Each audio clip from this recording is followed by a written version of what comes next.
Hello everyone at welcome po sa ating channel. This is Coach Jared. Good morning, good afternoon, good evening, wherever you are in God's green earth. At maraming po salamat sa patuloy na pagsuporta sa ating channel. At please don't forget to subscribe dito po sa Coach Jared Live YouTube channel. Pa-follow tayo sa ating Facebook page ng Bayan ng mga Kucheros. And paki-subscribe na rin po yung ating second channel, yung Coach Jared Highlights, kung saan nyo mapapanood ang mga replay ng ating pong radio show sa Radyo Pilipinas, ang The Big V, na mapapanood nyo naman ng live sa Radyo Pilipinas, Radyo Publiko, 738 sa AM band. Meron din po sa TV Plus, Channel 3, at For the Box, Channel 45 to 49. Ayan, mga babayan. At pasensya na po at hindi ho tayo nakapag-live stream ngayon. Ay, wait lang. Bubuksan natin yung ilaw ni Lady Justice. Wait, isa pa. Yarn. Oh. Yun. Natin yung ilaw. Ayan. Ayan. Okay. Ayan. Hindi ko nabuksan yung ilaw eh. Ayan. Anyway, ayun na nga, hindi ko tayo nakapag-live ngayong tanghali. Well, tanghali nyo mapapanood ito, pero ni-record ko siya ng 3:00 ng madaling araw. So, dahil I'm currently engaged in a very, very important celebration. Oo. At with that, gusto kong batiin ng aking panganay. Happy birthday to you. Oo, at I hope you have many, many more birthdays to come. But anyway, so dahil nga this is a recorded video, most probably magkikita po tayo sa gabi. Oo, pagkatapos po ng mga lakad-lakad and everything. But nonetheless, dahil ayoko kasing nahuhuli tayo sa balita, mga kababayan, ito po ang isang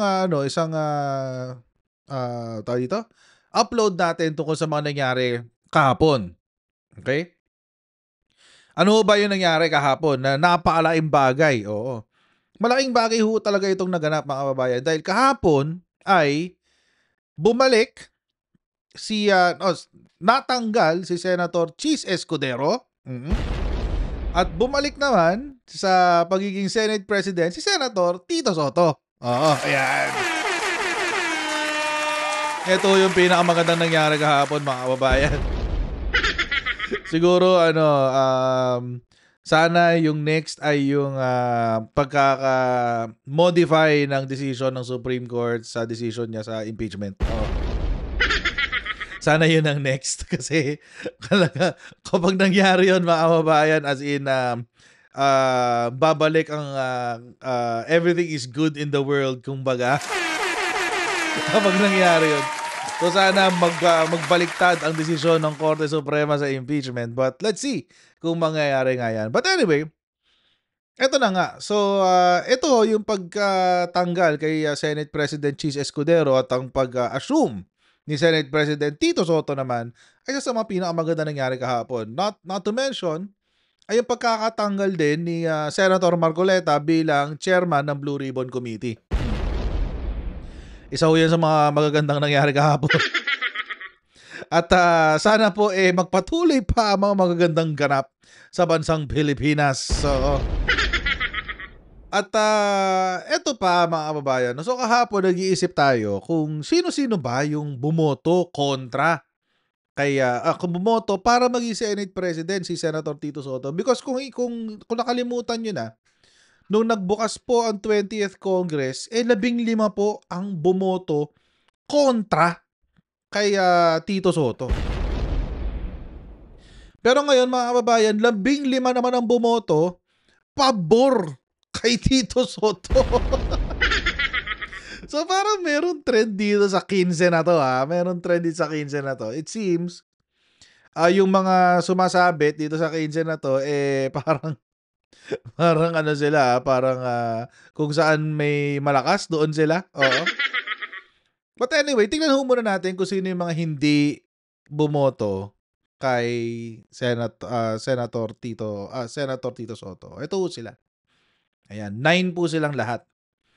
So, makikita natin dito, mga kababayan, very, very obvious agad is yung Duterte block. Or some of them. Si Rodante Marcoleta, si Aimee Lacson, si Robin Padilla, Bato de la Rosa, Bongo. So 5 doon sa Duterte block. At yung syempre yung mga tao dito, yung mga loyal ulupong ni Chis Escudero, si Jinggoy Estrada at saka si Joel Villanueva kasama niya. Oo, mga loyal ulupong yan eh. Ulupong ahas. Mga loyal ahas yan eh, Jesus Escudero, guys. And one half of the Cayetanos, si Alan Peter Cayetano. So, well, akala ko dalawa silang magsasama ni Pia Cayetano. And there's a surprise, mga babayan. Marami yung nagulat dito sa nangyari na to. Bakit? Ito, well, technically now, ito na yung minority. Kasi sila yung sumama kay Chis Escudero. So sila na yung minority. Meron tayong 9 na minority senators. Okay? O Dante Marcoleta, Chis Escudero, Jinggoy Estrada, Alan Peter Cayetano, Amy Lacson, Joel Villanueva, Robin Padilla, Bato de la Rosa, at si Bongo. Okay. Ano hong common sa kanila? Ang common sa kanila, mga kababayan, number 1 ay etong tatlo, si Chis Escudero, si Joel Villanueva, Bongo, ay mga nakinabang sa insertions. That's one. Another is majority dito, etong tanggalin niyo muna yung tatlong yan, itong munang 6. Okay, yung munang 6 na yan, sila ho ay mga loyal sa Duterte. So hindi ko ho alam kung paano uubra ito. Kasi meron kang Escudero loyalist, tapos meron kang Duterte loyalist. Let's see kung paano mag-work ito. But you know, sabi nga nila, the enemy of my enemy is my friend. Sabi nga. Ito naman, mga kababayan, yung surprise. Kasi, ito naman yung mga bumoto na iluklok si Senator Tito Soto na maging Senate President. So, given na to, mga kababayan, ito na yung nasa pinakatuktok. Given na to, mga nasa itaas. Given na yan. Ayan. Si Tito Soto, Ping Lacson, Mig Zubiri, Rizon Tiveros, Loren Legarda. Bakit given na sila? Kasi sila ho ay yung mga naunang minority senators. So, given na yan. Wala nang problema dyan.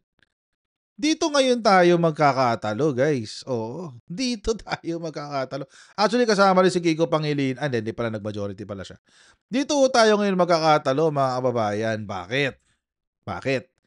Kasi, etong lahat ng ito, maliban kay Bam Aquino at kay Kiko Pangilinan, etong lahat ng ito ay kakampi noon nung majority. Sila ho kasama doon sa bumoto kay Chis Escudero para maging Senate President nung nag-umpisa ang 20th Congress. Kasama doon si Bam Aquino at si Kiko Pangilinan. Tapos, doon sa 15 na nagbumoto para isang tabi yung impeachment complaint, except for Bam Aquino and Kiko Pangilinan, kasama ho sila doon. Ayan, yung mga yan.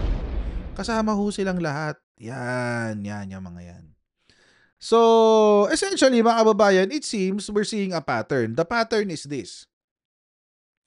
Itong 1, 2, 3, 4, 5, 6, 7, 8. Itong 8 na to, sila mga kababayan, yung grupo na kung saan malakas. Oo. Sila yung mga hunyango.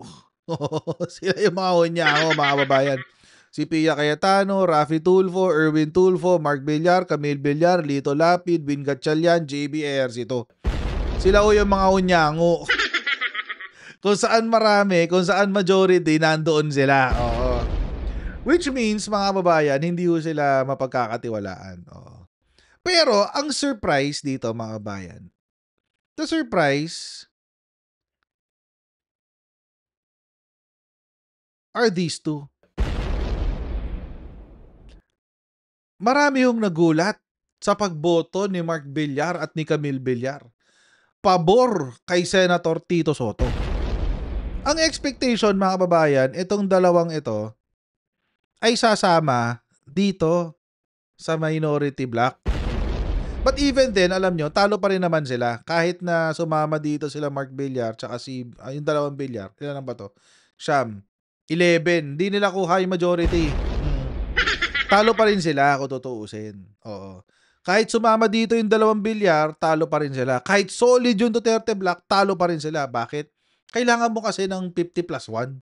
24 lahat ng senador. So, ibig sabihin ang kailangan lang nila 12 plus 1. 13. 13 lang ang kailangan nila. Ilan dito? Ilan to? Siyam. Kasama nung dalawa, so that's only 11. Konti pa rin talaga, hindi kakayanin. Oo. So, nakakagulat mga kababayan na kahit, pwede nilang panindigan yung kanilang yung kanilang posisyon na sila ay talagang solid Duterte kasi si Camille Villar, alam natin to, nag-Duterte to eh. Itinaas ni Sara Duterte yung kamay nito nung eleksyon eh, itong si Camille Villar. Si Mike Villar naman is a DPWH secretary nung panahon ni Rodrigo Duterte. At kinarga din siya ni Sara Duterte nung panahon ng eleksyon. So mga kababayan, alam natin na itong dalawang ito, at not to mention mga kababayan na yung Nationalista Party, under ni Villar, ng mag-asawang Villar. Na kung saan, very, very solid. As in, kasi yumaman sila nung panahon ni Digong. So, nakakapagtaka na yung magkapatid na Villar, nag-oppose kay Chis Escudero. It tells us one thing. It tells us one thing, mga kababayan, na sa Philippine politics, there are no permanent friends, there are no permanent enemies. Only permanent interests. O yun lang talaga ang meron sa Pilipinas, mga kababayan. Yun lang ang permanente sa politika ng Pilipinas, ang interes ng bawat politiko. Yun lang. Bakit natin nasabi yun? Kasi mga kababayan, simula po nung nahalal si Camille Villar, simula po nung umupo siya bilang senador, simula po nung nag-umpisa ang 20th Congress, si Prime, hindi lang si Prime Water, ang mga negosyo ng Villar has been suffering. Alam niyo ba ang tawag ngayon sa All Mall? Yung All Mall, yung mall ng mga Villar, Ghost Town. I can attest to that, mga kababayan. Konti lang ho ang nagpupunta sa mga mall ng Villar. Try niyo pumunta ng Evia pag weekdays. yung Evia Mall doon sa Daang Hari. Try niyo pumunta doon pag weekday, walang tao doon. Nakakatao lang doon pag Sabado, Linggo. Hindi pa ganun karami. Doon sa Evia Malls. Try nyo. Kami doon sa Daang Hari. Walang tao doon. Ghost Town nga ang tawag doon eh. Kasi una, napakamahal na mga doon. Napakamahal na mga doon. I mean, meron silang all home. Yung all home, yung mabibili. Parang Home Depot. Na may mga appliances, etc. Kaso mamahal. Parang mas mahal sila doon sa, sa ibang malls. Oo. Tapos yung supermarket nila, mas mahal din. So parang, I don't understand. Bakit mas mahal sila? Not to mention, mga kababayan, marami ho kasing intriga na pinasok ang, or maraming, naglalabasan ng baho ngayon ng mga Villar. Dito sa, sa etong last few months. Oo. Unahin na natin, mga kababayan, yung Prime Water. May 5 pa lang to, mga kababayan, bago pa lang ng eleksyon. May 5, 2025, si Pia Ontiveros nananawagan na magkaroon ng hearing in aid of legislation tungkol sa disadvantageous water agreements na meron ang gobyerno ng Pilipinas at sa mga ibang kontraktor ng tubig at ng luwa. Saan ho ito nanggaling? Ito ay nanggaling sa reklamo ng mga customer ng Prime Water. Alam mo natin yan. Oo. As in, sumikat yan nung panahon ng eleksyon na ang sinagot ng Bulacan kay Camille Villar ay tubig! Doon nag-umpisa actually. Oo, yung mga sakit ng ulo ngayon ng mga Villar. Oo. Actually, sa sobrang lala nito, nag-umpisa na ho ng investigasyon dito, ehekutibo, at nung panahon ng SONA nitong July 28, 2025, ang sinabi po ni PBBM, yung mga tao na involved sa pagpapahirap sa mga Pilipino dito sa tubig will be held accountable. Papanagutin sa kanilang pagkakamali. Mabigat ho na statement yan, mga kababayan. Oo. Sabi ni PBBM, ginagawa na ng mga luwa ngayon ang mabisang hakbang laban sa palpak na serbisyo ng mga water districts at kanilang mga joint venture partners. Titiyakin ng luwa na mailalagay na sa ayos ang serbisyo ng tubig ng milyon-milyon nating kababayan at gawing mas abot kaya naman ang presyo. Ayan ang mga. Kasi kayo mga bilyar eh. Ano pa? Higit sa lahat, titiyakin nating mapapanagot ang mga nagpabaya at nagkulang sa mahalagang serbisyo publiko na ito. Ayan na. Medyo tumatapang na si Presidente laban sa mga tiwali. At mukhang takot silang masampulan ni PBBM. Alam niyo kung bakit? Nung panahon na yan, nung panahon ng SONA, mga kababayan, si PBBM ay naglabas din ng isa pang statement. Ang sinabi niya, mahiya naman kayo. Oo, yun. Ito naman ay patungkol sa flood control program na may mga ghost project, may talamak na korupsyon, etc. etc. So mga kababayan, and si PBBM made good with his promise. Paano? Sa pamamagitan ng sumbong mo sa Pangulo. Yung sumbong sa Pangulo, mga kababayan, ang daming reklamo na nakukuha nun tungkol sa mga problematic na construction programs ng DPWH. Umabot na nga ng 12,000 reports ang nakuha ng sumbong sa Pangulo. At ngayon ay nasa hot seat ang DPWH, hot seat ang mga contractors, hot seat ang mga ilang miyembro ng Kamara de Representante, hot seat ang ilang miyembro ng Senado. Nagulo ang mundo ng mga tiwali dahil sa ginawang hakbang na yan ni PBBM. Ano pa kaya ang pwede niyang gawin para dito sa tubig? Kaya siguro isa sa mga bagay na gustong proteksyonan na mga bilyar ay ang kanilang negosyo sa patubig. Ito pa, meron pang isa.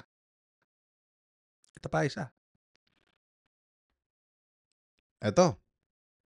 Naalala nyo ba na nung nakaraan, nitong June, si PBBM nagpunta ng Siquijor.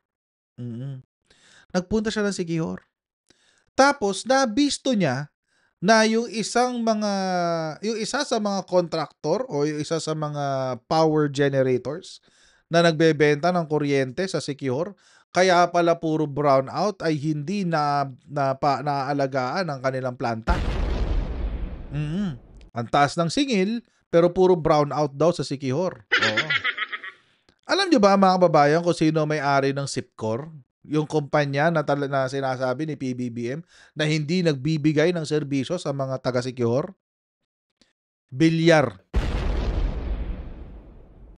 Bilyar po, mga kababayan. Bilyar ho yan. Siquijor Island Power. Yan po, mga kababayan. Ano nangyari naman dito? Nung June 2025, mga kababayan, nagpunta po si PBBM dyan at galit na galit siya sa SIPCOR. Bakit? Kasi everyday may outage daw sa Siquijor. Nagba-brownout sa Siquijor. 5 hanggang 15 oras ang brownout. Ang lala nun, mga kababayan. Sa panahon ngayon, tapos meron kang brownout ng ganitong kalala. My goodness. Hindi dapat nangyayari ito sa panahon ngayon, sa panahon 2025. Kung 1986, maiintindihan ko yan, pero hindi na dapat ngayon. Pero ganun na nangyayari. Bakit? Kasi yung kumpanya ng mga bilyar doon na nagbibigay ng kuryente, yung SIPCOR, ay ang daming problema talaga. Oo. Ang daming problema. So ngayon, inutusan ni PBBM na ayusin ni SIPCOR ang actually hindi na nga inutusan eh. Ang ginawa ni PBBM ay pinaimbestigahan at pinatanggal ang kanilang permit to operate. Hindi na pwede mag-ooperate si SIPCOR sa Siquijor, mga kababayan. Hindi na pwede. Tinanggal na si SIPCOR dun. O di tanggal na naman ang isang negosyo ng mga bilyar. Anong nangyari? Wala nang SIPCOR. Paano kaya?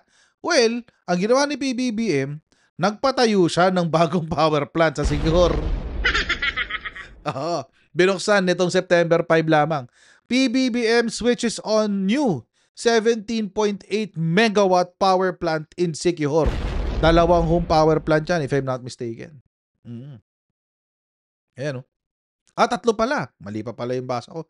Tatlo pala yung power plant sa Siquijor na binuksan. Babasahin natin yung balita. Ayan. Sabi, President Ferdinand Marcos leads the ceremonial switch-on of the 17.8 megawatt new Siquijor diesel power plant at the province of Siquijor Electric Cooperative. Okay, nung Biyernes, September 5 sa Municipality of Larena. Tatlong bagong planta yan, mga kababayan. Isang 4.4 megawatt sa Larena, isang 6.6 megawatt sa Lassi, at isang 6.8 megawatt sa Siquijor, mga kababayan.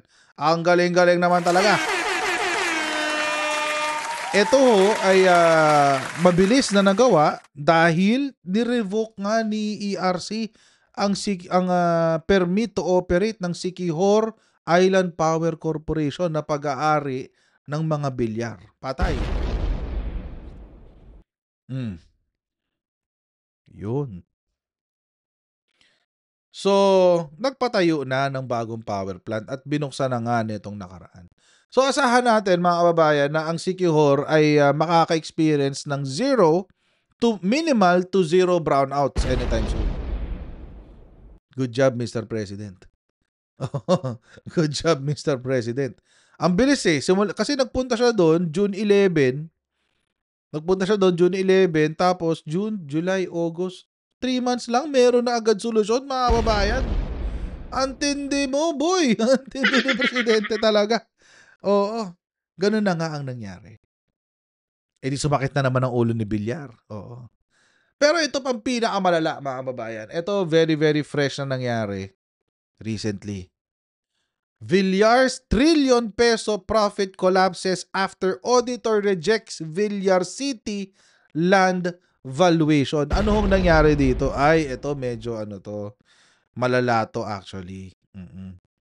Kasi ito hong kwento niya. Recently, si Villar ay nag-post ng earnings na aabot na a little under 1 trillion pesos. Mga 999 billion something. Ngayon ang nangyari dyan, according to this article, ito po ay ang nangyari ho dito ay nag-declare ng inaccurate amount ang partido ni Villar. Na kinontra po ng isang external auditor. Oo. Ang nangyari po kasi, so saan na yun? Ayan. Kasi si Villar ay nagpa-evaluate ng kanyang assets. Nung late March, nag-announce ang Villar na sila ay merong 999.72 billion profit for 2024.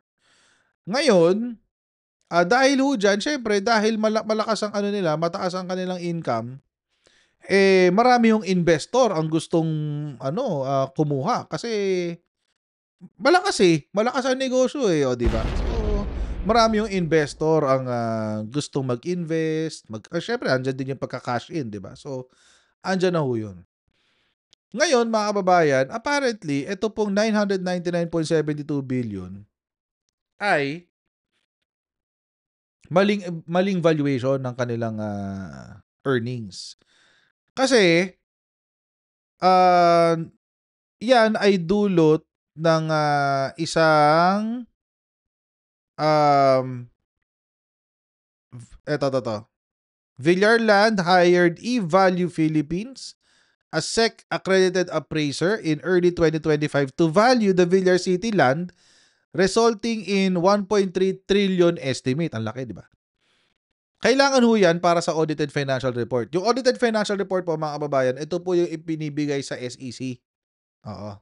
Tsaka sa BIR. Yan ho yun eh. O, tapos, ngayon, ang nangyari, nung pinakita itong valuation ng accredited appraiser na ito, ng auditor, PNA ang pangalan ng auditor, Villar Land's external auditor refused to sign off, suggesting it had concerns over the valuation's reliability. Ibig sabihin, bakit masyadong mataas? Sabi nung auditor. Masyadong mataas naman yung appraisal. Oo, sabi nung auditor. Hindi namin pipirmahan yan. Sabi, even with the appraisal reports prepared by eValue Philippines, PNA required the engagement of another appraiser as consultant purportedly to assist in the testing of the reasonableness of the fair value of the subject properties and issue an expert opinion on the matter. O, yun pa pala. Kumuha pa ng ibang appraiser ang PNA. So, ang sabi, ano daw ang mas accurate na na numero? Mas mababa. Oo, mas mababa. Ang sabi, the auditor, this back and forth with this auditor caused the firm to miss the April 15 deadline to submit the finalized report. A month later, the Philippine Stock Exchange suspended trading of Villar Land. So, facing pressure to submit its audited financial reports, Villar Land relented and accepted a much lower valuation of 8.6 billion pesos. Ang laki ng diferensya, guys! Ang laki ng diferensya. Una, ang valuation was... Tama ba? Ang initial valuation was 1.3 trillion pesos. 1.3 trillion, guys, ang initial valuation. Pero ang actual valuation, according sa auditor ng PNA, na si PNA, ay nasa 8.6 billion pesos lang. So ano nangyari? Dahil dyan, mga kababayan, si SEC, pinenaltihan ang mga bilyar. Ano yung penalty ng mga bilyar? Eto. The corporate watchdog cited violations of the Securities Regulation Code, Financial Products and Services Consumer Protection Act, and Revised Corporation Code. Ang daming kanaso. Tapos, meron silang penalty na total ng 12 million pesos. Maliit na bagay para sa isang money bilyar na valued at 10 billion pesos? Oo. Maliit na bagay lang ang 12 million. Pero, syempre, masakit pa rin yan sa bulsa. Diba? Na-penaltyan ka pa. So, dahil po yan nga sa failure to submit the audited financial reports sa SEC. Ang masakit dito, mga kababayan, yung trading. Kasi, 2,296 per pala siya. Per share. Kasi nga, ang initial valuation is at 1.48 trillion. Pero dapat pala, mas mababa pa yung amount ng shares. Hindi dapat to 2,296, dapat mas mababa pa.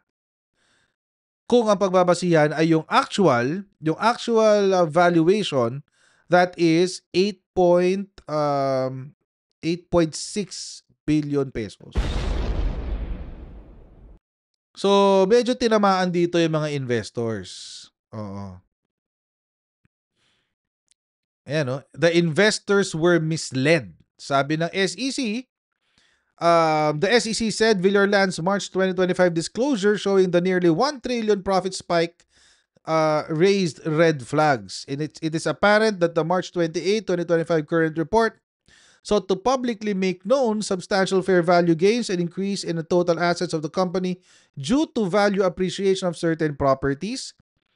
The act or scheme could very well mislead the investing public, those transacting with the company or the market in general. Yan. Kaya ngayon, lahat sila ay merong penalty na tigwa 1 million. Si Cynthia Villar, Paulo Villar, Camille Villar, Mark Villar, tsaka yung iba pa nilang mga mga investors. Ay, iba bang mga shareholders pala. Yan. So yun mga kababayan, marami yung problema ngayon ng mga bilyar. Sobrang dami ho nilang problema. Kaya siguro, mas pinili nilang sumama sa majority. Kasi there is strength in numbers, ika nga. Yun ang sinasabi ng mga di ba? There is strength in numbers. May problema lang sila mga kababayan. Ang tanong, tutulungan ba silang dalawa nitong 13? Hindi pa tayo sure. Hindi pa tayo sure. Bumabangka lang sila sa dami para makapagtago sila. Oo. Imagine hanggang ngayon wala pa tayong naririnig na salita kay Mark Villar tungkol sa flood control. May narinig na ba kayong comment kay Camille Villar tungkol sa flood control? Wala. Para sila si Lito Lapid. Kung saan marami, doon sila. Oo. Imagine si Lito Lapid, nag-e-exit siya sa Senado, wala siyang ginagawa. Ganun na sila ngayon. Itong dalawang Villar, ganun na sila ngayon. Boto lang sila for the majority. So ngayon, mga kababayan, how will this pan out? I don't think they can hide from the critical eyes of the public. Oo. Hindi ho sila, I don't think makakapagtago sila sa mata ng publiko. Alam na natin kung paano sila gumagalaw eh. And I don't think kaya pa nila magpanggap. Lalong-lalo na mainit itong flood control ghost projects. At hindi pa rin nagsasalita si Mark Villar. Tahimik pa rin siya. Si Mark, tahimik lang. Ngayon, ganun lang siya. So, abangan natin ang mga susunod na mangyayari sa dalawang Villar na to. Kasi ang chismis mukhang pinagpaplanuhan na silang birahin ng mga DDS. So, anyway mga kababayan, hanggang dito lang po muna tayo sa video na ito. Please don't forget to like, share, and subscribe. And I'll see all of you in our next live stream. Bye everyone. See you next time. Bye.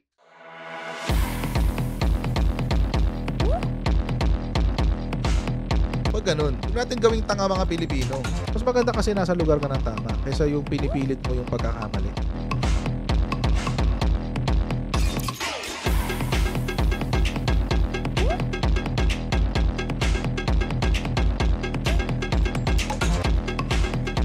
Are they willing to go that far? Hindi makakalimutan ng Pilipino yan hanggat di nasasagot niya. Sino ngayon nagsasabi ng totoo?